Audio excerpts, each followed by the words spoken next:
Good afternoon and welcome everybody. Thanks for joining us today. I'm delighted to be able to bring this webinar co-hosted by the Transportation Society and Engineers Ireland and the Civil Division.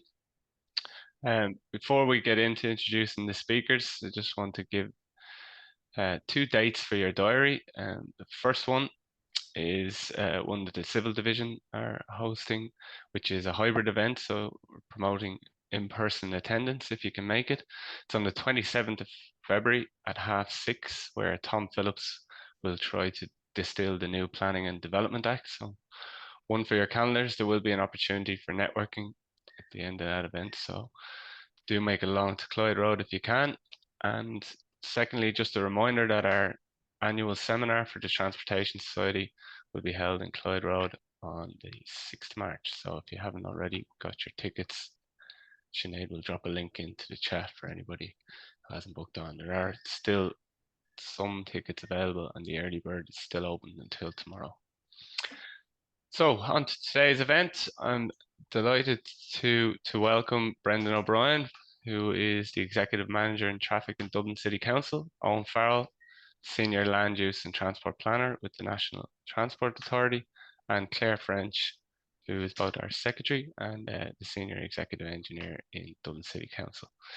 I'm really looking forward to this event. It's one that I've been asking Claire to put on for a while, so thank you, Claire, and I'll hand over to Brendan to start the presentation. Okay, thanks very much. And I suppose, as you said, Claire has inveigled us all to do this presentation. So as a result, we've asked Claire to do part of this presentation for us so that she doesn't get off lightly. And I'm joined by Eoin Farrell as well from the NTA.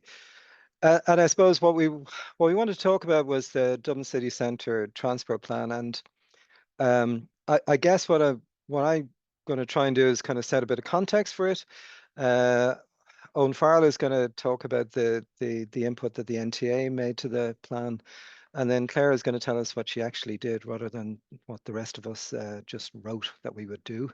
She actually went out and did quite a bit of this. So if we kick off and look at this, so if we were in a room together at this stage, I'd ask people how many people had actually read the city centre transport plan. And if you had read the city centre transport plan, one of the things you would have found is these 6 principles aren't actually in the city centre plan, but they underline everything that we do. And the reason they're not in the 23 version is that they actually are in this version, which is the May 2016. So that was the Dublin City Centre Transport Study. Again, a document, put together between ourselves and the NTA. Once again, Eoin Farrell actually wrote quite a lot of this, as he did for the 2023 one. And at the time that we looked back 2015, when we started this process, the main transport project, I suppose, we were looking at was around the Luas. So if you go back a little bit to 2015, 2014, 2015, say Dawson Street, this is what it used to look like. This is obviously what it looks like now. Lower Grafton Street, where we used to have buses, we had taxis. It was all kind of chaotic. And the introduction of the Luas coming through here actually kind of calmed that area, allowed us to put 2A running on Lower Grafton Street, and really kind of made that a much better area.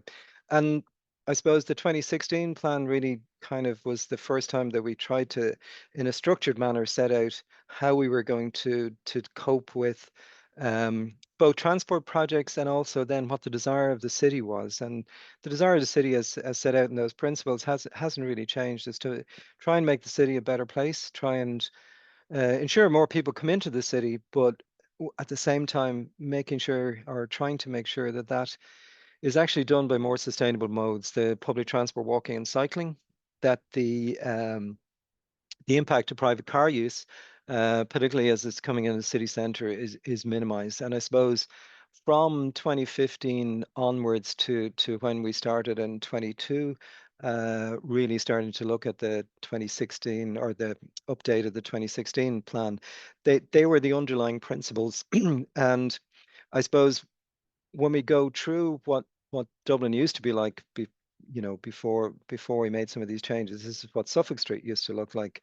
Line of buses, Church Lane, very narrow footpaths, and a wall of buses outside of Neil's. And in the 2016 plan, this is what we said Suffolk Street would look like. It was one of the chief public realm improvements that we wanted to make.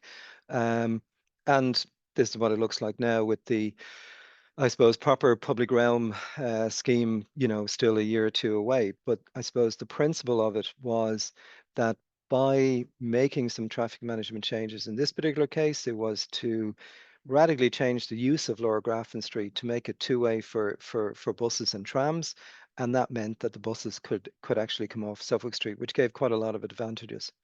And, there was other changes. Broadstone used to be a garage there. It's now this plaza, not only this plaza, but this route through to Grange Gorman and to TUD. So really linking that part of the city to the city centre. And if you think of the changes that have happened both here into UD, and then you can link clearly through here or quite quickly through here to Capel Street, and you're really in the heart of the city then quite quickly. Whereas before, this was quite a bit of a walled off area. So the main focus of that particular plan was to get the Luas through the city, which we succeeded in doing. But really, in order to do that, we proposed in 2016 that we would restrict traffic, make the North and South Quays public transport only. And to be honest, the reaction from the public, from the politicians, and even from our own staff in here was probably you're mad. And so we got no support for that. So I suppose, as the Irish Times would say, we watered down the proposal and ended up with additional bus lanes on the North and South Quays. But what we did do was we started that process of reducing the numbers of car movements coming through the city on the quays. So this particular graph here just shows you from really to 2004 up to 23, the start of 2023. It shows the difference in car numbers, really going from picking up at about 11,000. The interventions that we started to make in 2015, 2016, you can see the initial reductions because of those and the continued downward motion of car traffic. So we did succeed in getting the Luas through, but we didn't establish all the aims that we had set out in the city centre study, in particular that particular one of making parts of the North Quays public transport only. So for Luas, we also had loads of different changes, from Kildare Street to Dominic Street and so on and so forth. And part of the reason for showing them is in our experience, you make a change, everybody says this is, or you propose a change, everybody says this can't work, it'll never. What happens to all the people? A year later, and even 2 years later, people go, "Did we used to be able to do that?" So I think a lot of people have even forgotten what the city used to look like before the Luas came along. So the Dublin City Development Plan then, was 2 years in gestation, really, from 2020 to 2022. And one of the objectives that was contained within that, and I suppose just a quick word about a city development plan for those of you who are familiar with it. Really, city development plan sets out across a range of areas what the I suppose city both aspires to and will allow happen in the city. So in terms of movement and mobility, it really sets out some of the broad objectives of what we'd like to see. And one of the things about the city development plan is it goes through really about a 2 year cycle. It goes out to the public twice. It goes to our elected members several times, and ultimately it's the councillors that vote on the city development plan. So they actually have the power to put in these kind of objectives, put in the policy, and once it's made, then I suppose to a certain extent it's over to the executive, like myself, Claire, and the rest of us here in the traffic department, to start to try and implement some of these. So one of the key objectives was to review the city centre transport study 2016. So do it in collaboration with the NTA, and it was really to set out a clear strategy to prioritise active travel modes, public transport use, And then the other important element is the integration of high quality public realm. So one of the other objectives was to transition to more sustainable mode. So kind of unusually in this development plan, the councillors actually put in mode share targets. And mode share targets are tricky things to work with because a mode share is not an absolute value. If the number of people going in increases, then the mode share of something else can come down. So it's not an absolute, but it provides us with a very useful guide. So this is really what they had set out, and this is comparing to 2019. So bear in mind the development plan was made during COVID, so it was referring really back to the last full year. So 2019 targets. And because the development plan is 2022 to 2028, it sets out the targets for 28. So a couple of things that are noticeable. It really wants to see a ramping up of cycling, increase in walking, increase in public transport, but quite a dramatic reduction in what's described as car, taxis, and goods. And when you kind of strip that out, taxis and goods are kind of almost like a fixed line. So really the actual reduction in car use or car traffic coming across into the city, they wanted to see about a 40% reduction in that. So that's quite an ambitious target because, as we'll see with some of the graphs, while we have decreased the mode share of cars, 40% to achieve 40% by 2022 is setting the bar quite high. So these are, just modes of travel from 26 onwards with the total values here. And I suppose just to refer back to that 2015 study, one of the items that we had said in it, the target year was 22. And one of the things we had said was that the city would have to accommodate about an extra 35,000 people coming in the morning peak.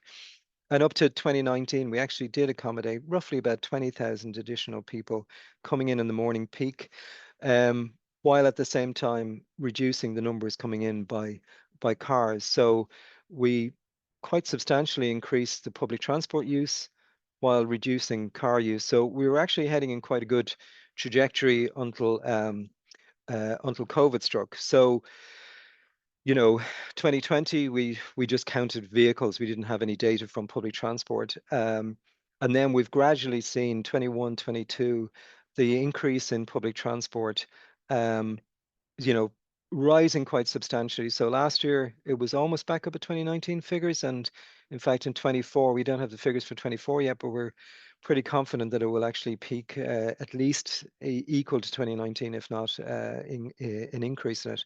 However, one of the things that's quite interesting is if we look at the car numbers have kind of flatlined over 21, 22, 23.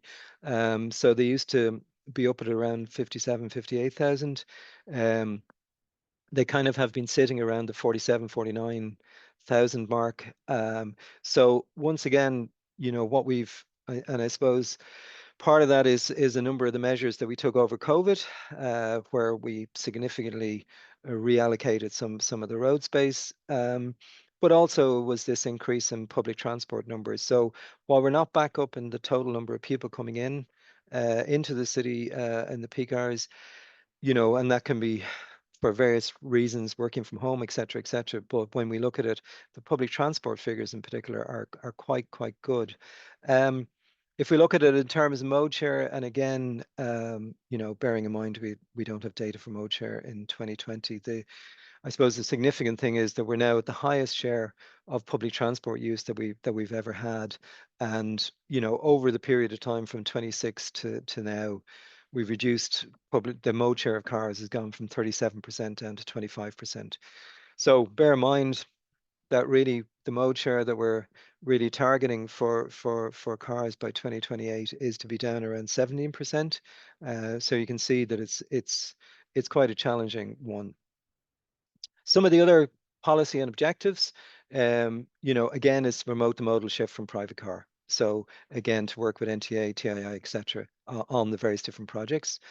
So when we started looking at it, and Farrell will talk a little bit more about this, while the red line is the what's called the canal cordon around the city, we did focus more narrowly into the more city center areas because one of the items is really dealing with through traffic, people who are coming into this area to go through it rather than have a particular purpose in the area. Again, it is from our development plan, it is our policy to have this sustainability principle. So when we're looking at an integrated transport network, and when we're looking at actually setting this out and how it integrates with the NTA's um, transport strategy for the Greater Dublin area, I suppose part of what the traffic department in DCC has to do is it's kind of trying to look at the city as an integrated transport mode. So while we don't control the buses, we don't control Luas, etc., the actual impact of a Luas project, a bus project, a cycle project has to be factored in the overall context of movement in the city. And that really then is underpinned by this being our sustainability principles. One of the items that is disappointing over the last period of time, while public transport use has been really, really, really good, private car use has not grown back to what it used to be, but cycling for whatever reason isn't. In fact, it's kind of flatlined. So again, in 23, we're hoping with the completion of a number of projects such as Clontarf to City Centre that we'll start to see that starting to grow. We also, have the various different networks that in the city. So we have the Bus Connects, that the network redesign, the Bus Connects corridors, we have the cycle network, we have the rail network with Metrolink in particular coming in. And also, a key point when we think of it, anything we're doing in the city is when you look at the red line going through the heart of the city here, like every major artery in the city, every major north-south artery is crossing a Lewis line.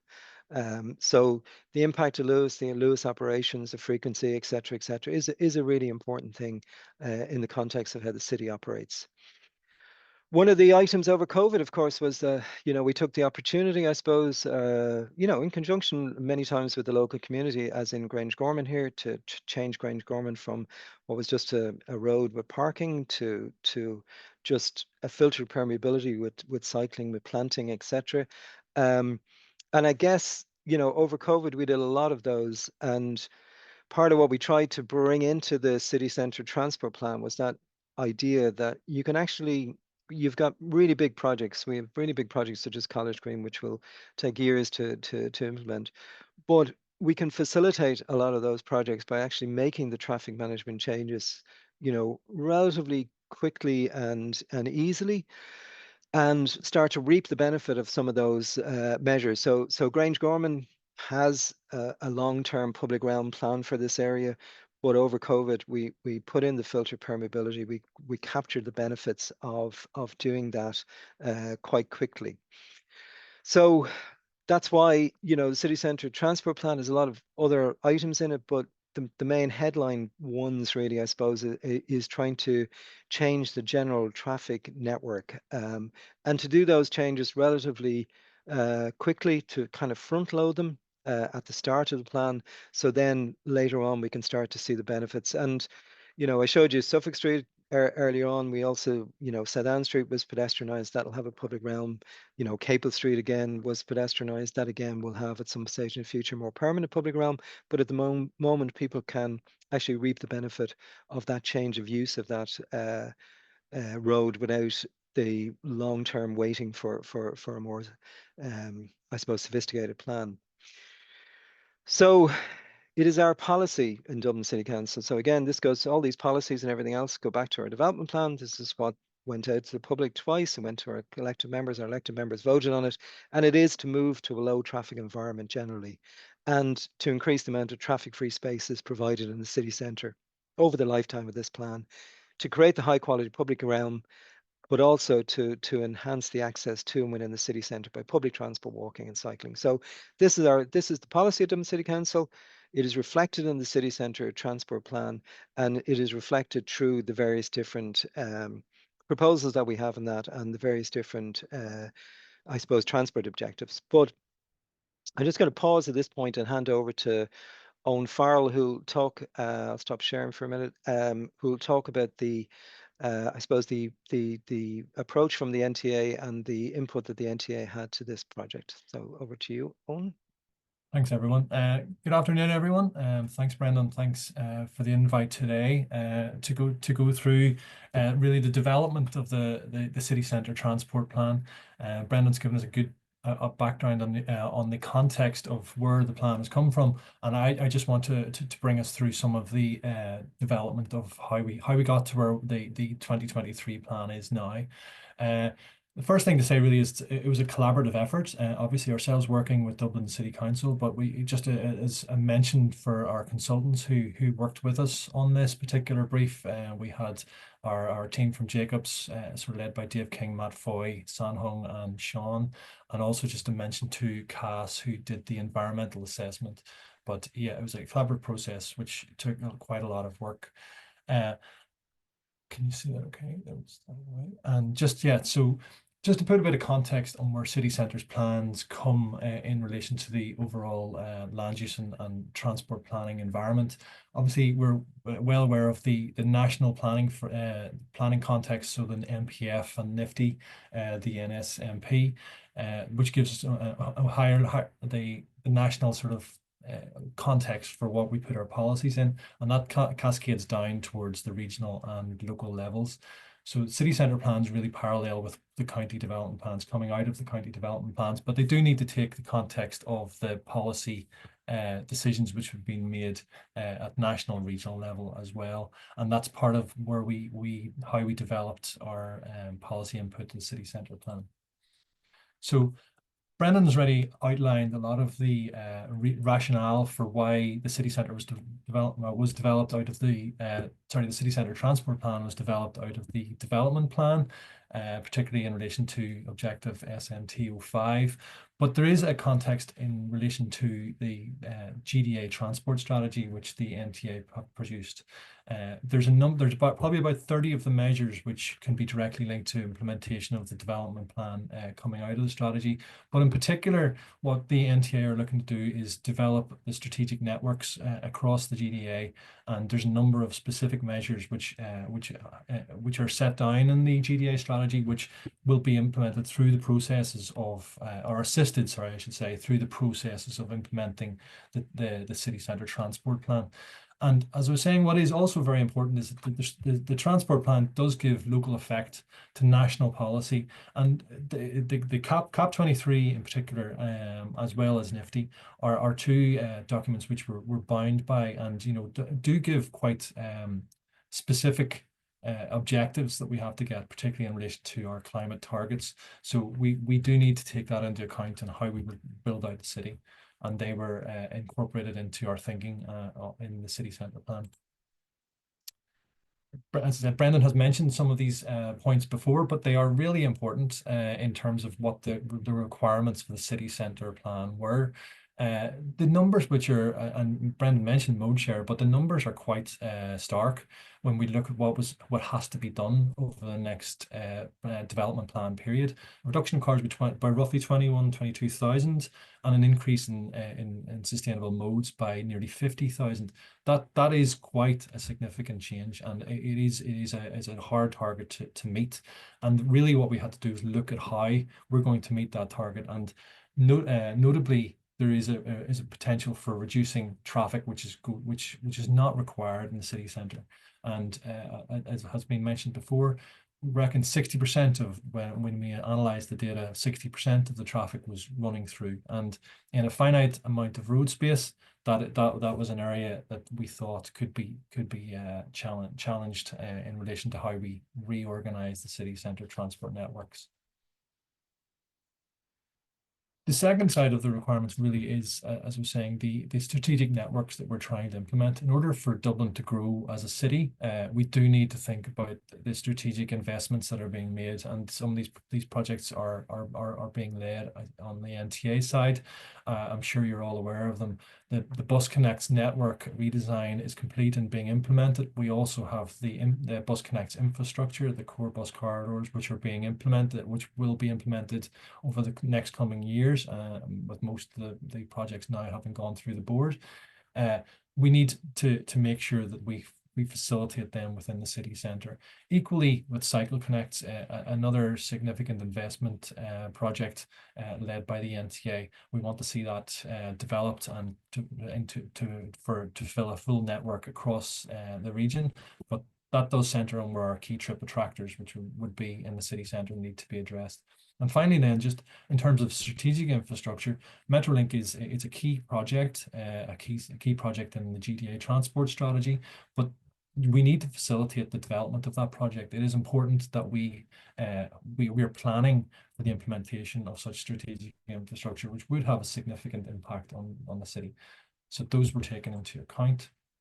And then just to summarize really where that is, the city centre plan has been developed, and it must provide the potential for public transport networks to grow and provide stable journey times across and through the city centre, allow for those multimodal interchanges which will develop as we increase our public transport projects, the delivery of things like Metro North and the city and the cycle networks, but also, as Brendan pointed out, to allow the city to become a more pleasant place for pedestrians and for public realm, for visitors and residents of the city.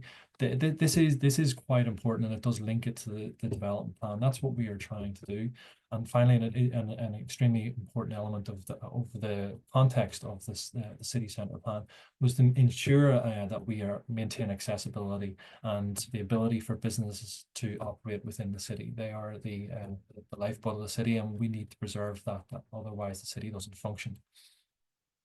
So getting back to how we develop the plan, it's always important to set down the objectives of the plan, and the vision and objectives were established at the outset of our plan making process. These are very much wedded to the vision and objectives which were paralleled in the city centre the Dublin City Development Plan and the NTA strategy. And there's a number of sub elements to these, but just to give it an overarching, the overarching objectives really would be firstly to provide for significant enhanced city centre environment, and that's in all aspects of that, to facilitate the delivery of a net zero city centre transport system, and that again is very much linked to our CAP targets. And then finally, to improve that city centre economy and livability. And this is the key element. We want a city which can be used. It's for the people. It's not just the sum of our networks. So those objectives really were underpinned how we optioneered and looked towards the delivery of the plan, but also then they'll be used for how we monitor the plan against those objectives. So we established them to start off with, and then we went into our development process, and this could be brought out in more detail. However, just to give a quick overview of where we were, firstly, it's important we understand the transport context, and Brendan has brought a lot of this already to the presentation. We do need to understand where Dublin has come from and where it's trying to get to, what we've achieved over the last 10 years or so. But also, it's important to understand that the transport context from a national and international perspective and what people require and desire has changed. There's a change in how we gauge success. It's not necessarily about traffic flows, traffic movement. It's about how the city works and how people feel within that city. So there's different ways we need to consider that, and concepts such as the sort of 10-minute city really come out of that proposal. And that was one of the key sort of thinking and how we looked to develop the transport plan. It's also very important that we understand the context of Dublin. It's a medieval city in many ways. The streetscapes very much reflect that, and that has to be embraced. It's something we should be proud of and something we should be trying to utilize, and understanding the fact that we do have a finite resource on our streets, and making sure that we look at the function and use of those streets to the best potential for Dublin. And that was very much at the forefront of the thinking and the development of the plan, and it reflected the visions really of the strategy, but it reflected the visions of the development plan and what the elected representatives and the people have brought forward. Within all of that, that context and where we are, we needed to look at how we define the requirements for each mode. It's an iterative process when we go through the city centre plan and the plan making process. All modes need to be considered, and all modes are have their own requirements, specific requirements at that. So it's very much linked to the objectives and what we were trying to achieve, but each mode was taken for it in its own for its own values and for its own requirements and objectives, and brought through the iterative process where we bring one against the other and see how we can look towards a cohesive multimodal network.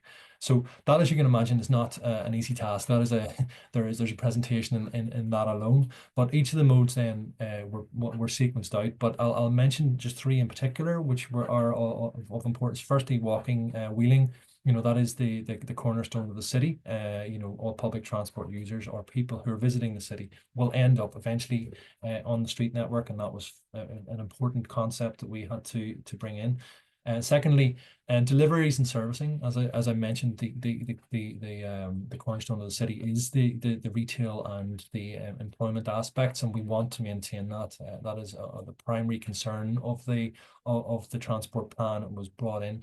But then, and then also just to say that we access the city by private vehicles, it had to be managed, but we wanted to make sure as much as possible that access was maintained as appropriate. And equally then for taxis. Taxis were an important consideration. They are an important element of public transport, and use of taxis in the city were considered as well. The planned networks then, there was a number of networks which have been planned, as I said, over a number of years, and it wasn't that we were starting afresh. We knew what we were trying to achieve in order to get the mode shift, and they were brought into the concept I've already mentioned, bus connects in particular, that needed to be facilitated, and we need to make sure that we have adequate capacity for the bus network to function through the city centre, particularly in an expanding city. But the nub of this project really, when it boils down to it, is about the traffic management. The traffic management is key, and this was what really needed to be tackled within the plan, and in particular how traffic is moving through the city, or how it can be. We can modify that, and that's with north, south, east, west, and vice versa. How we can try and get that to move outside, say, the city centre core, and how we can manage that private access to the city. They're the key elements that have to be that were addressed in this plan, in the transport plan. And coming out of that are the opportunities, and Brendan has called rank on those, so I can't show you the nice pretty pictures, but I'm sure Brendan will come back and go through the highlighted public realm improvements and traffic management proposals which are set out in the plan. So we did assess the plan.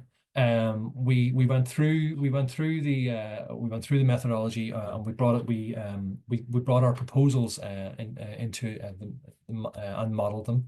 There was a full modeling assessment done of the plan using our the NTA Eastern Regional Model. And just to give a sort of snapshot of some of the of how the proposals looked in terms of the forecast year with the plan implemented, you can see that there was a significant mode shift in the direction that we were looking for, in line with what the development plan aspires to, and the modelling was reflecting that. So we were comfortable that the proposals being put forward were right and would work.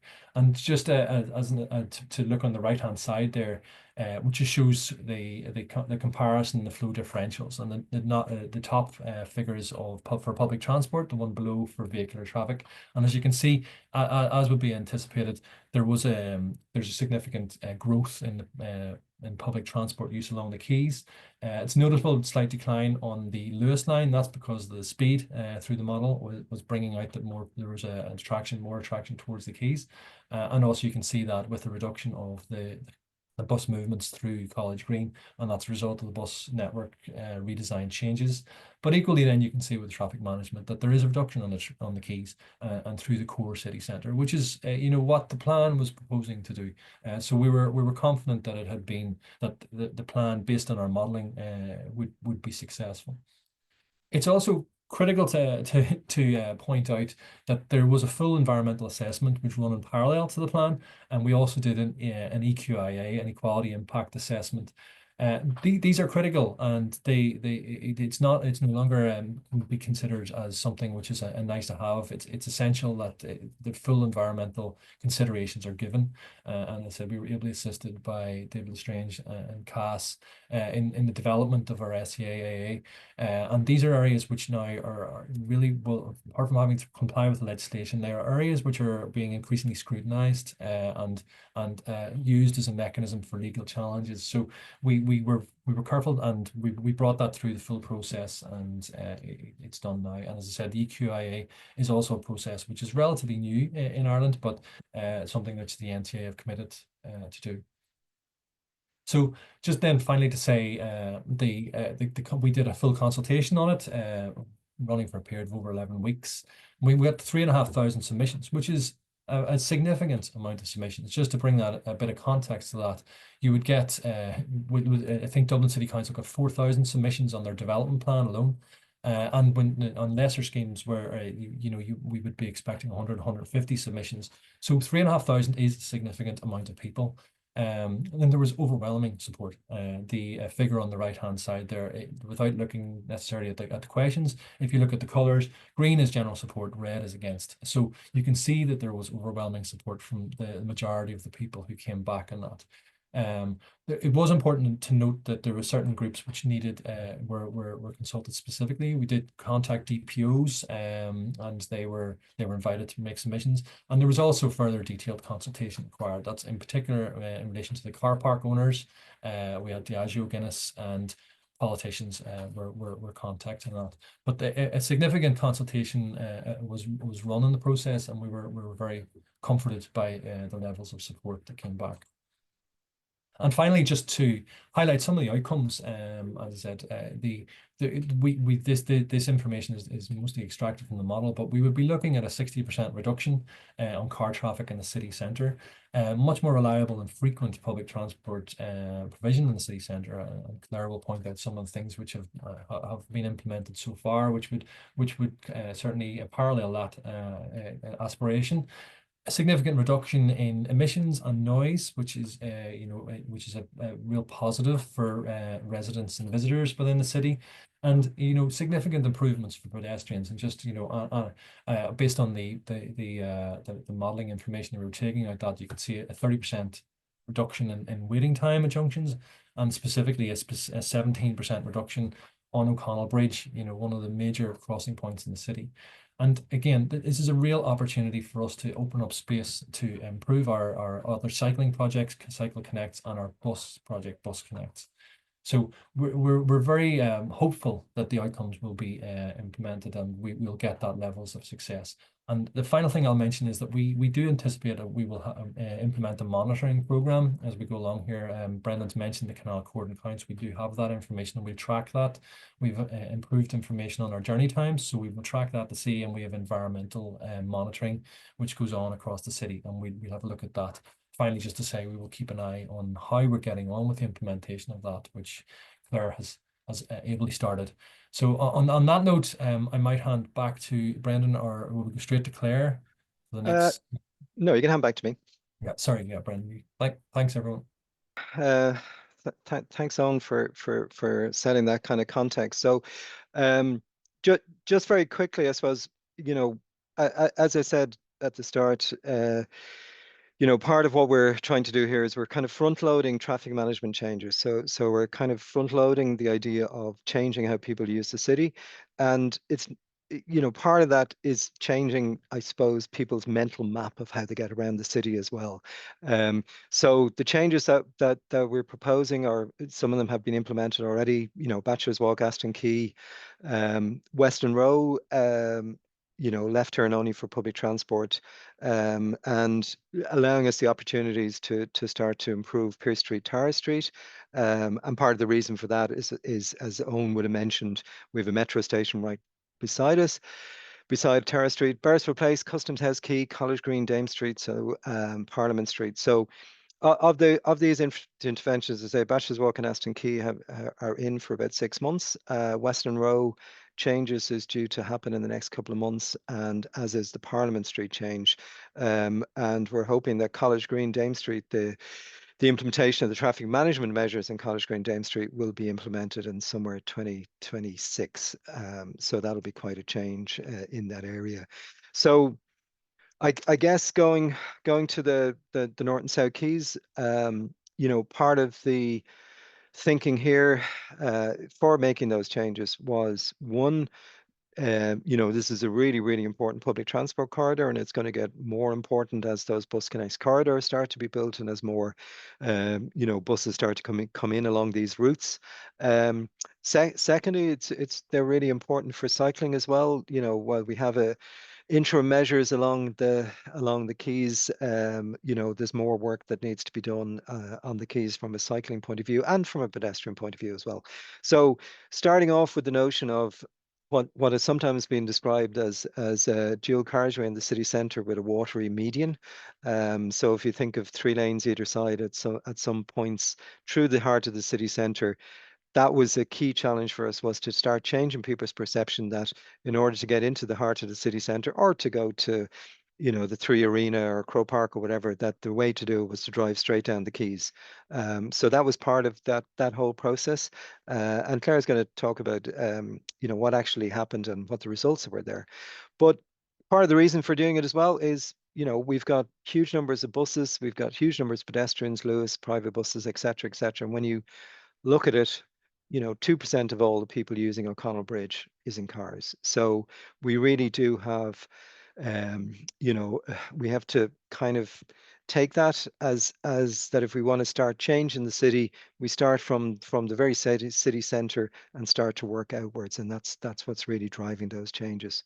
And as Eoin said, we did identify these opportunities. I'm not going to talk about them, but we've Dame Street, College Green, Parliament Street, Bachelor's Walk, South Keys. Pier Street is a pretty good one, and these are just some renderings from Jacob of what possibly could be there. But the primary point there is that we have this metro station, we have a DART station, we're close to the city centre, so improving the walkability of this location, the cyclability of it. This, when Metro's here, this is the important link, Metro to DART, but also Metro to the airport. So you can expect that this station will be a massively used one, both for access to the city centre and then further down towards Dublin. So improving these routes is really important to that, meeting those objectives. Tara Street, is not great at the moment, so we do have the desire to start improving that.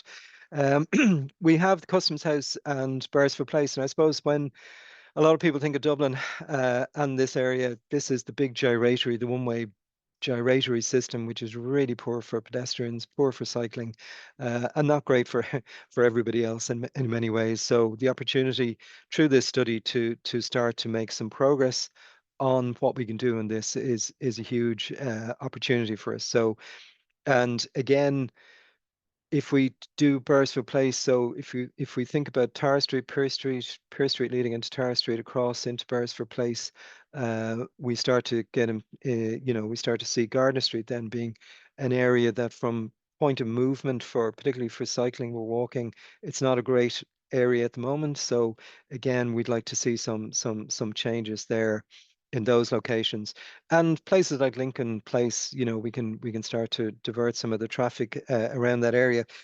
However, I'm conscious of time, so rather than us saying what we propose to do, I'm going to hand over to Claire, who's going to tell us what she has done. And I have to pay tribute to Claire and her team for actually taking these concepts and actually starting the implementation of quite a few of them. So I'll hand over to Claire now. Thanks, Brendan. I'll just fly through this, folks, give you an idea of the first measure that we put in place in August. So we're just coming up to the 6-month mark now. So as Brendan said, we focus firstly on the North and South Quays, and it's very much a traffic management measure at this stage, with the aim of reducing that through traffic through the city centre. So very much a lining and traffic management measure. We do have ongoing monitoring in it as well. But we did go through the process. We did screen it for EIA and AA, and we, they weren't required, so it was carried out under Section 38. So this is why we were doing it. This was last summer, and all throughout the day, especially morning, lunchtime, and the evening time, very congested in the traffic lanes. People starting to use the bus lanes because they were waiting so long.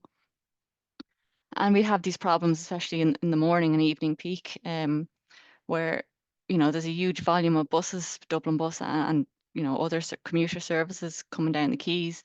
But because the traffic lane is so gridlocked, they can't get out around it. So we end up basically with a queue of buses, a significant queue of buses down the quays. So we decided we'd pick O'Connell Bridge as the point of no return, or to stop that east flow movement through the city. So for people who are just using it as a way to get from A to B, but weren't coming into the city for any reason, they weren't shopping, they weren't going to work, they weren't going to an event, that was going to be restricted for them. But if you did have to come in, you'd still be ways to route around it. So the measures were very, very simple. On the North Quays, we just changed it. Instead of having a straight ahead lane in the middle, that was converted to a 7-to-7 bus lane. And if you were in a car, you can still come all the way up to O'Connell Bridge, but at that point you must turn left, to get into that quadrant. You can't continue to go straight. And similarly on the South Quays, again, we changed the straight ahead lane for general traffic to a bus lane. So again, you can come right up to O'Connell Bridge, you can turn right to get into O'Connell Street and into that area, or you can turn left to get to Delir Street and back out that way. But between 7 and 7, if you're in a car, you cannot continue straight.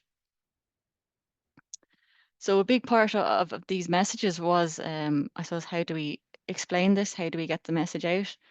And we did a number of different ways of doing that. We a huge amount of signage, static signs and VMS signs around the city. All the information was available online. We did big newspaper ads in the weeks coming up to it about national and local newspapers, so that everyone could be aware of it. We did radio ads, 30-second radio ads that went out again in both Dublin and nationally. We got our Lord Mayor to do a very good video where he stood at the locations and explained exactly what was going to happen, so people could see exactly where the measures were and what the changes were going to be. We did our usual press releases to get the message out, and we did a lot of business engagement. So both beforehand, we met all the various groups.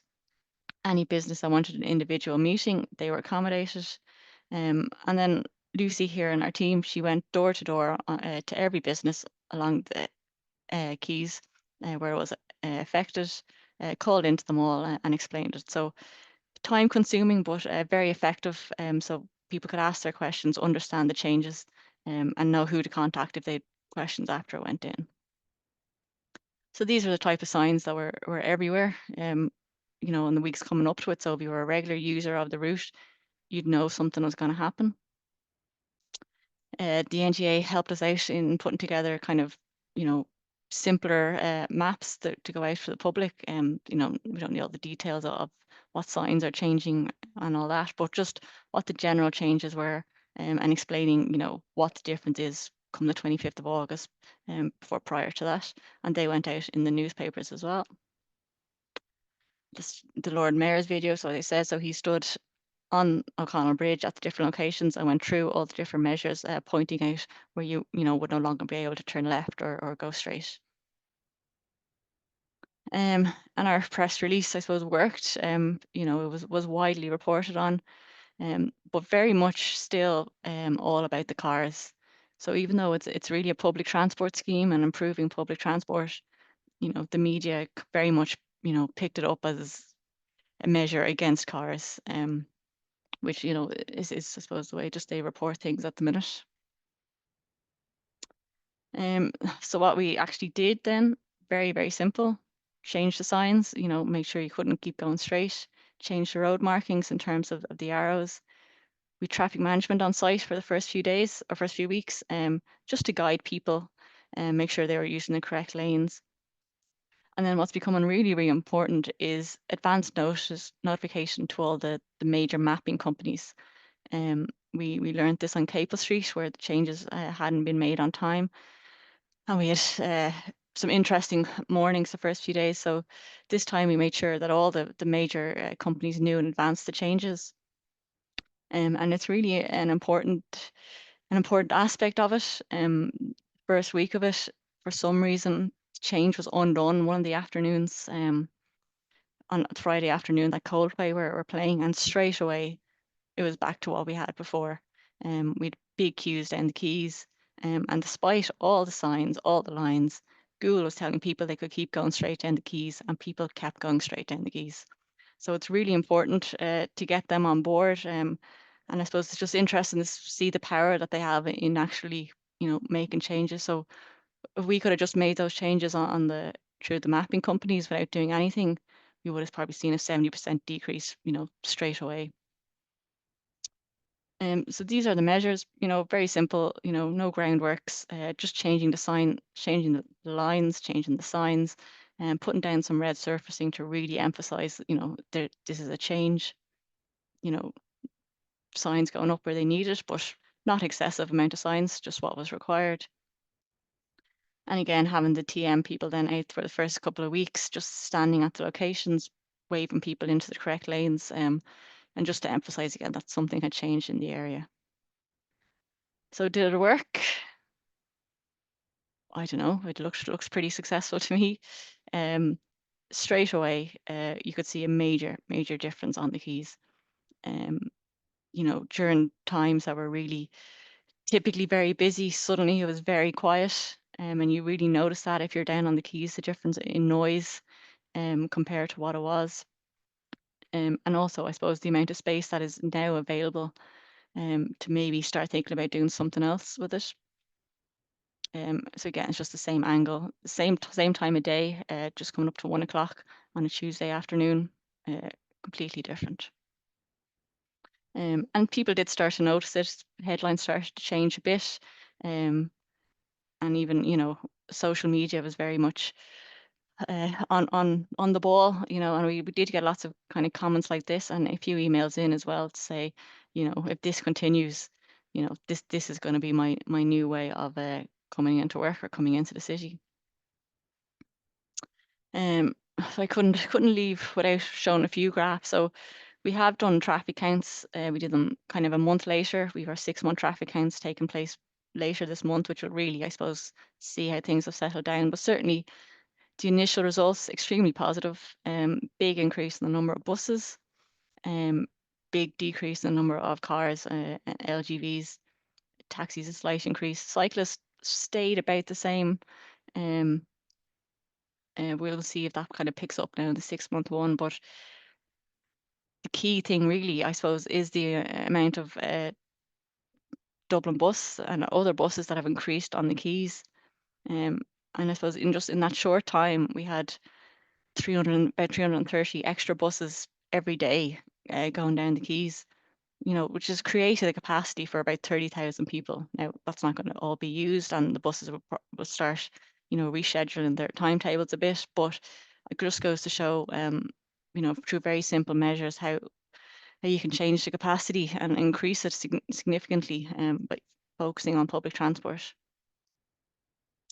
And again, yes, so the cars, a big decrease of about 5,000 vehicles less a day on the quays. So a significant drop as to from what they were.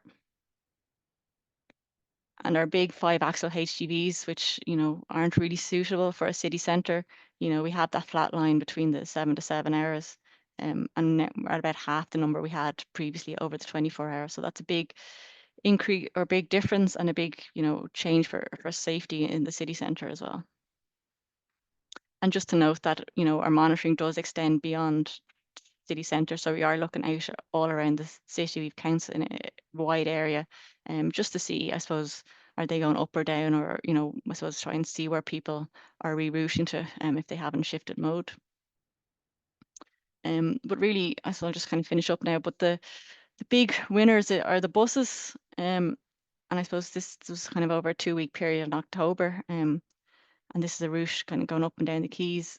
You know, that's significant now. We've 24% in the morning, 32% in the evening, difference in the journey time. So that makes a lot of difference to people, and also to the scheduling of the bus services. And I suppose our own kind of data as well shows this big flattening out of the journey times throughout the days. You know, so we don't have these big peaks in the morning and the evenings anymore. It's pretty consistent whether you're on the bus at 8 a.m. or 2 p.m. Which, you know, I suppose makes it more attractive for people. It helps with timetable and scheduling, and allow the buses, I suppose, to, you know, not have as many on if we can get that consistency through the system.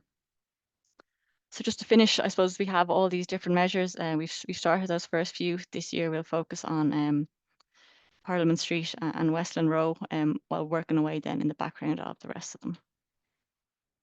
So just to finish, I suppose we'll just show our picture of Henry Street from the early 1970s when it was first closed. You know, we thought we were reinventing the wheel during COVID, putting out benches and planters, but it turns out it's been done before. Thanks, Claire. I'm just going to hand over to Joe Seymour now, Chair of the Civil Division, to do the word of thanks, and I'll group the many questions that we have into a shorter period of time as I can while the presenters gather their breath. Thank you, Brendan. It's great to see such a big number. I think this could be another record number. We've had a few records this year, but we had over 500 at one point on the call, which is incredible and just shows you the interest in it. The Dublin City Centre Transport Plan is very important for the revitalisation of the city, and it is one of the main tasks under the Dublin City Task Force report that came in after the riots a few years ago. It'll help transform the city centre to a more people-orientated space rather than this route for people to get from the south side to the north side or get to the airport.